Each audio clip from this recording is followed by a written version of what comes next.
देवाशीष चिठी लिखुंट असंतोष कहीं बढ़ ये चिठीर किसी प्रभाव नहीं चिठीर किसी प्रभाव नहीं असंतोष कौ दल ना कौटी माने प्रकटित होती अप्रकटित भाव कुहलुची तेणु आपण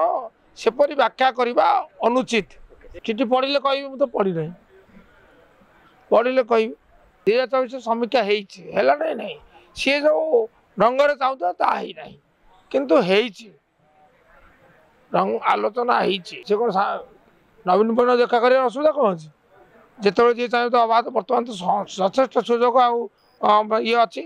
प्रशस्त सुजोग देखा करने जदि जदि देवाशीष भाई चाहते कि असुविधा ना कहीं से कौन कहले मुझे देखा कर चाहूँगी देखा मिलूना कहले कही ना कहले कि गृहबंदी देने पर आसुँच विधानसभा को जाऊँच केमी शंख भवन को पुणी जाऊँच केमी